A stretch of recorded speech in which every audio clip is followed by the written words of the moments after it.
Book 5. A Discourse of Hermes to Tat, his son, that God is invisible and entirely visible. This discourse I shall also deliver to you in full, O Tat, lest you go uninitiated in the mysteries of the God who is greater than any name. You must understand how something that seems invisible to the multitude will become entirely visible to you. Actually, if it were not invisible, it would not always be. Everything seen has been begotten because at some point it came to be seen. But the invisible always is, and because it always is, it does not need to come to be seen. Also, while remaining invisible because it always is, it makes all other things visible. The very entity that makes visibility does not make itself visible. What begets is not itself begotten.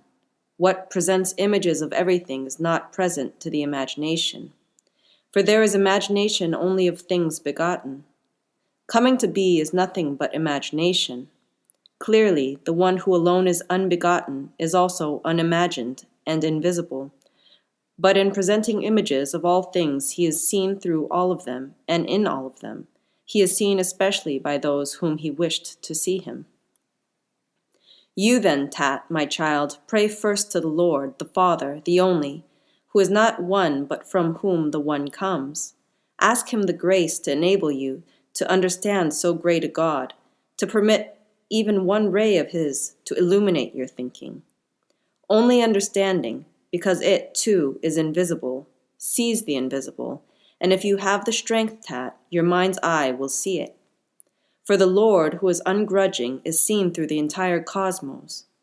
Can you see understanding and hold it in your hands? Can you have a vision of the image of God? If what is in you is also invisible to you, how will God reveal his inner self to you through the eyes? If you want to see God, consider the sun, consider the circuit of the moon, consider the order of the stars. Who keeps this order? For every order is bounded in number and in place. The sun, the greatest god of those in heaven, to whom all heavenly gods submit as to a king and ruler, this sun, so very great, larger than earth and sea, allows stars smaller than him to circle above him. To whom does he defer, my child? Whom does he fear? Does not each of these stars in heaven make the same circuit or a similar one? Who determined the direction and the size of the circuit for each of them?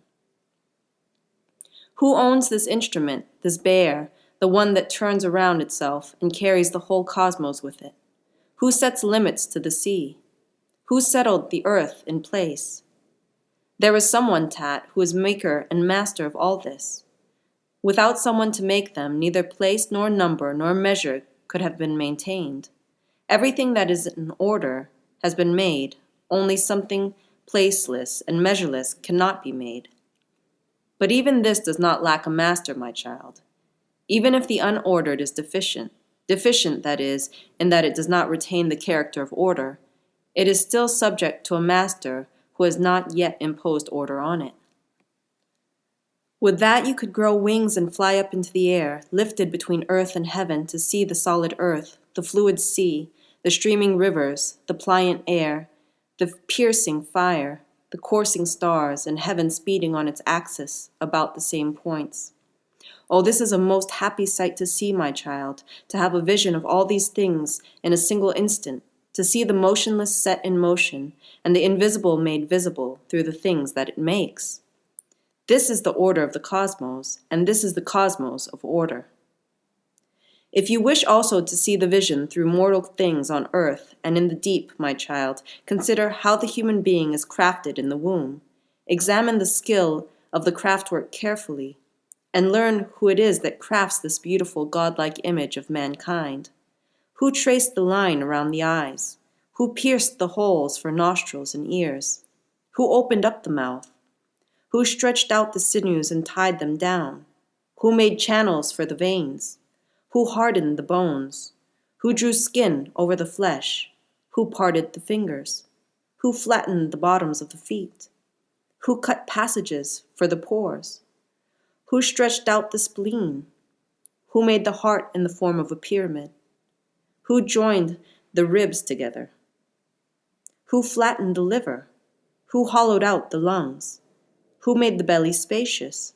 Who set the most honored parts in relief to make them visible, but hid the shameful parts away? See how many skills have been applied to the same single material, how many labors within the compass of a single work, all of them exquisite things, all finely measured, yet all different. Who made them all? What sort of mother or what sort of father is not the invisible God, who crafted them all by his own will? No one claims that a statue or a picture has been produced unless there is a sculptor or a painter. Has this craftwork been produced without a craftsman, then? Oh, how full of blindness! How full of irreverence! How full of ignorance! Tat, my child, never deprive the craftworks of their craftsmen, or rather, he is stronger even than the name used of God. So great is the Father of all. Surely it is he alone whose work it is to be a father. If you force me to say something still more daring, it is his essence to be pregnant with all things and to make them. As it is impossible for anything to be produced without a maker, so also is it impossible for this maker not to exist always unless he is always making everything in heaven, in the air, on earth, in the deep, in every part of the cosmos, in every part of the universe, in what is and in what is not. For there is nothing in all the cosmos that he is not. He is himself the things that are and those that are not. Those that are he has made visible. Those that are not he holds within him. This is the God who is greater than any name. This is the God invisible and entirely visible. This God, who is evident to the eyes, may be seen in the mind. He is bodiless and many-bodied, or rather, he is all-bodied. There is nothing that he is not, for he also is all that is, and this is why he has all names, because they are of one Father, and this is why he has no name, because he is Father of them all. Who may praise you, then, acting on your behalf or according to your purpose? And where shall I look to praise you, above, below, within, without? For there is no direction about you, nor place, nor any other being. All is within you.